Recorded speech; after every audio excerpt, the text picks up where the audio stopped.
Draga braćo i sestre, dragi vjernici, vidjeli smo bezbroj puta kako se ljudi ne znaju nositi sa slavom, kako su mnoge zvijezde, mnogi ljudi koji su nešto u životu uspjeli, zapravo bili slavljeni od ljudi, ali je ta slava te ljude upropastila.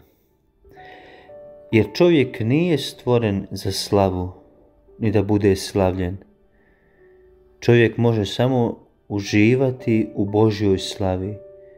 Zato smo mi na zemlji, da Boga slavimo i da u Božjoj slavi uživamo, a Božja slava je i sam čovjek, Božja slava je i priroda koju je Bog stvorio.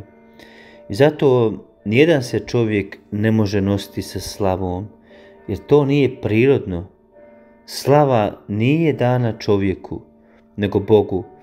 I zato nikad ne smijemo dopustiti drugim ljudima da nas slave, nego jedino Isusa, jedino Gospodina, ne nama Gospodine, ne nama, već svome imenu slavu daj.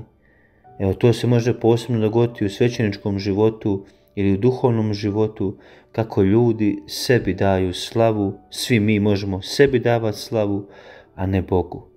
I to će nas opteretiti, na kraju to će nas potopiti, jer nije prirodno čovjeku da bude slavljen, već jedino Bogu.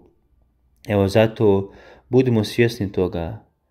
Nama slava ne pripada i mi se ne znamo nositi sa slavom, jer slava nije dana čovjeku, ali mi možemo uživati u Božjoj slavi, veličati Gospodina i njegovu hvalu i slavu uvijek njemu davati.